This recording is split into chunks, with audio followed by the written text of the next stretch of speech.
बिस्मिल्लाहिर्रहमानिर्रहीम। अस्सलाम वालेकुम। कैसे हैं आप सब लोग? उम्मीद है कि आप सब लोग खैरियत से होंगे। अल्लाह पाक आपके रिज़्क़ में और आपके घरों में ढेर सारी बरकत डाले और जो भी मुश्किलात और हाजात हैं वह नबी पाक सल्लल्लाहु अलैहि वसल्लम के वसीले से जल्द अज जल्द दूर हो जाएं और हमारे फ़लस्तीनी बहन भाइयों पर जो मुश्किल वक्त आया हुआ है वो भी जल्द अज जल्द टल जाए। मैं अपने चैनल सिस्टर्स डैड कुक पे आप सबको वेलकम करती हूँ। अगर अभी तक आप लोगों ने मेरे चैनल को सब्सक्राइब नहीं किया तो जल्दी से पहले इसको सब्सक्राइब कर लें। मुझे उम्मीद है कि आप लोगों ने अब तक मेरे चैनल को सब्सक्राइब कर लिया होगा। अपने घर वालों की भरपूर फरमाइश पर मैंने बनाया था दम पुख्त, तो मैंने सोचा कि उसकी रेसिपी क्यों ना आप लोगों के साथ भी शेयर करूं। इसकी रेसिपी बहुत ही ज़्यादा यूनिक है। वैसे तो आपको यूट्यूब पर इजीली मिल जाएगी, लेकिन जो इंग्रेडिएंट्स मैं इसके अंदर यूज़ करूंगी ना और जो फ्लेवर आपको इस रेसिपी से मिलेगा वो मुझे पूरी उम्मीद है कि यूट्यूब पर आप लोगों को कहीं पर भी नहीं मिलेगा।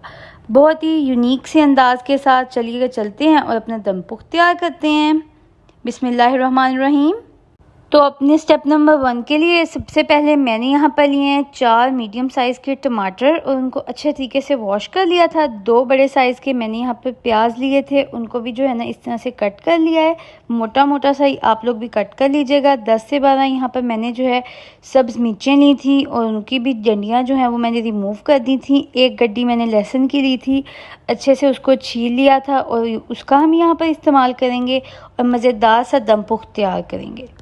आप लोग भी वॉश कर लीजिएगा और इस तरह से मोटे मोटे पीसीज में कट कर लीजिएगा। उसके बाद यहाँ पर मैंने 4 kg जो है मटन लिया था। मटन जो है हमने बड़ी बोटी लेनी है।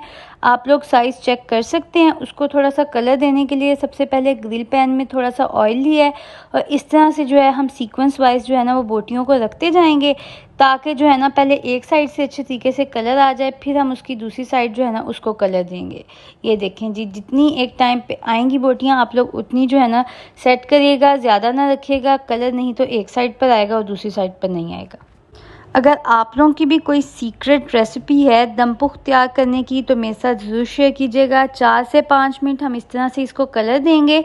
तब तक हम स्टीमर के अंदर इस तरह से आलू लेंगे। आलू आप लोग देख सकते हैं कि मैंने बड़े साइज़ के 5 आलू लिए हैं। उनको अच्छे से वॉश कर दिया था, डस्ट वगैरह रिमूव कर दी थी और वो इसके अंदर सेट कर लिए हैं। तब तक जो है ना एक साइड मटन की अच्छे से जो है वो कलर भी आ गया था और साथ साथ जो है ग्रिल भी हो रही थी। तो अब हम साइड चेंज करेंगे और तब तक जो है ना उसके बाद आहिस्ता आहिस्ता आप लोग देख सकते हैं कि किस तरह से कलर जो है इसका चेंज हुआ है। थोड़ा सा ही कुक भी हो गया था। तो मैं जो हूँ ना अब इस तरह से साइड चेंज करके और सारे मटन को जो है ना ग्रिल पैन पे इस तरह से थोड़ा थोड़ा ग्रिल करने के बाद इस तरह से स्टीमर में सेट करूँगी और फिर हम जो है ना इसको कुक करेंगे। अब हम चलते हैं स्टेप नंबर 2 की तरफ, जहाँ पर हमारे मटन में अच्छे तरीके से वो कलर आ गया था ग्रिल करने के बाद। फिर मैंने सारे मटन को स्टीमर में शिफ्ट किया, थोड़ा सा ऑयल ऐड किया है और जो है ना सूखा धनिया पाउडर मैंने वो इसके अंदर ऐड किया है 2 टेबलस्पून और 1.5 टेबलस्पून इसके अंदर जाएगा ब्लैक पेपर यानी कि काली मिर्च का पाउडर। ये आप लोग देख सकते हैं बिल्कुल पाउडर फॉर्म में है। उसके बाद 1.5 टेबलस्पून मैं इसके अंदर नमक ऐड करूँगी, जिससे बहुत ही ज़्यादा मज़ेदार सा फ्लेवर आएगा। जो तमाम तर चीज़ें हम इसके अंदर ऐड करेंगे ना, बस ये थोड़े से मसाले होंगे जो हमारे घर पर इजीली अवेलेबल होते हैं और जिससे हम ज़बरदस्त सा दम पुख्त जो है ना वो तैयार करेंगे। अगर आप लोगों की भी दम पुख्त तैयार करने की कोई स्पेशल रेसिपी है तो आप लोग मुझसे ज़रूर शेयर कीजिएगा। मैं उसको भी ट्राई करने की भरपूर कोशिश करूँगी। पहले मैंने 1 टेबलस्पून ऐड की थी, फिर मैंने ½ टेबलस्पून दोबारा से ऐड की है। उसके बाद यहाँ पर जो हमने प्याज जो है कट किए थे ना वो इसके अंदर ऐड कर दिए हैं। 2 बड़े प्याज लिए थे, उनको जो है ना इस तरह मोटा मोटा कट कर लिया था। वो इस तरह से हम जो है ना इसके अंदर रखते जाएंगे। आप लोग देख सकते हैं मुझे तो बहुत ही ज़्यादा मज़ेदार सी खुशबू जो है ना वो आना शुरू हो गई थी अभी से। इस दम पुख्त की ख़ास बात यह है कि बिल्कुल मैंने मिनिमम सा 1.5 टेबलस्पून इसके अंदर ऑयल का इस्तेमाल किया है और 1 लीटर जो है ना इसके अंदर पानी का इस्तेमाल किया है। आप लोग देख सकते हैं कि बबल्स आ रहे हैं और ये इसकी ख़ास बात है कि इसके अंदर ऑयल जो है ना वो बिल्कुल कम है। तो जो लोग डाइट कॉन्शियस है ना वो भी ईज़िली इसको खा सकते हैं। उसके बाद जो हमने यहाँ पर टमाटर लिए थे ना 4 बड़े साइज़ के थे, ये भी उनको मैंने इस तरह से दरमियान से कट कर लिया था और वो भी जो है ना अब मैं रखती जाऊँगी। एक जगह पर मैं सेट नहीं कर रही थी या ऐसे ही इकट्ठे नहीं सब चीज़ें डाल दी थी ताकि जो है ना ये जो फ्लेवर है ना तमाम तर चीज़ों का ये आपस में घुल मिल जाए। और जो हमने मटन ऐड किया है ना, क्योंकि इसकी बड़ी बोटियाँ हैं तो तमाम तर चीज़ों का जो फ्लेवर है ना वो इस मटन के अंदर ऐड हो जाए। इस तरह से करके सीक्वेंस वाइज आप भी जो है ना तमाम तर चीज़ें रख लीजिएगा, ताकि आप लोगों के भी सारे फ्लेवर्स एक जगह पर इकट्ठे ना हों।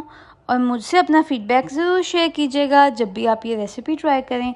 उसके बाद बारी आती है ग्रीन चिलीज़ की, तो ये मैंने 10 से 12 ली थी। अब ये भी इसके अंदर इसी तरह से जो है ना मैं सीक्वेंस वाइज ऐड करती जाऊंगी, ताकि जो है ना मज़ेदार सा फ्लेवर आ जाए। आजकल जो है सब्ज़ मिर्चें बहुत ही ज़्यादा फ्रेश आ रही हैं, कलर भी बहुत ही ज़्यादा अच्छा होता है, और वैसे भी जो है ना मोटी ताज़ी सी बहुत ही मज़े की आ रही हैं। तो आप लोग ज़रूर इसका इस्तेमाल किया करें। वैसे भी सब्ज़ मिर्च जो है वो सेहत के लिए बहुत अच्छी होती है, तो खाने में इसका ज़रूर इस्तेमाल किया करें। लेकिन हर चीज़ की पॉजिटिव साइड होती है और साथ साथ नेगेटिव साइड होती है। जब हम इसका एक्सेसिव यूज़ करते हैं तो फिर हमारे लिए प्रॉब्लमेटिक होता है। तो इस वजह से जो है ना हमेशा एक मिनिमम क्वांटिटी में चीज़ को इस्तेमाल किया करें, ताकि आप लोगों को भरपूर इसका फ़ायदा मिल सके। उसके बाद यहाँ पर लहसुन मैंने लिया था। लहसुन का पेस्ट नहीं आज हम लोग यहाँ पर ऐड कर रहे हैं, क्योंकि हमें साबुत लहसुन चाहिए, तो वो ऐड किया है इसके अंदर। उसके बाद जो है 6 टेबलस्पून हम इसके अंदर ऐड कर देंगे चिली सॉस, ताकि मज़ेदार सा फ्लेवर आए। और यूट्यूब पर आप लोगों को इस तरह की रेसिपी जो है ना इसकी नहीं मिलेगी, इसकी मुझे पूरी उम्मीद है, क्योंकि ये मेरी मामा की बहुत ही ज़्यादा ज़बरदस्त और सीक्रेट सी रेसिपी है जो मैंने आज आप लोगों के साथ शेयर कर दी हुई है।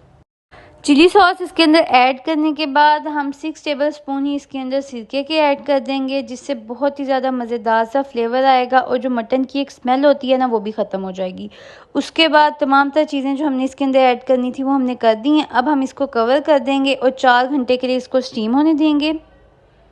4 घंटे अच्छे तरीके से स्टीम लेने के बाद हमारा दम पुख्त जो है वो लजीज अंदाज में तैयार हो गया, आप लोग देख सकते हैं। और यहाँ पर लाइट भी आ गई थी, बहुत ही ज़्यादा मज़ेदार सी खुशबू आ रही थी, और साथ ही साथ उतना ही ज़्यादा लजीज जो था ना ये खाने में था। मेरे घर वालों को तो बहुत पसंद आया था। आप लोग भी ज़रूर ट्राई कीजिएगा और मुझे अपना फ़ीडबैक देना बिल्कुल भी ना भूलिएगा, क्योंकि जब जब आप लोग मुझे अपना फ़ीडबैक देते हैं ना तो मुझे मज़ीद इन्फोर्समेंट मिलती है कि मैं मज़ीद मज़े की रेसिपीज़ आप लोगों के साथ शेयर करूं। और क्योंकि आप लोग कमेंट्स करते रहते हैं तो इसी तरह से हम लोग कनेक्टेड रहते हैं। इस रेसिपी के इंग्रेडिएंट्स मैं डिस्क्रिप्शन में ऐड कर दूंगी, आप लोग वहां से चेक कर लीजिएगा। और मज़ीद मज़े की रेसिपीज़ के लिए आपको मेरा channel sisters dad cook visit करना पड़ेगा, क्योंकि मैंने वहां पर बहुत ही मज़े के मीठे सूप और नमकीन जो है ना डिशेस उनकी रेसिपीज़ शेयर की हुई हैं। मुझे और मेरी फैमिली को अपनी दुआओं में याद रखा करें, और मज़े की रेसिपीज़ बना कर अपने घर वालों को खिलाया करें, और साथ साथ मेरे चैनल को प्रमोट भी किया करें। तब तक के लिए अल्लाह हाफिज़।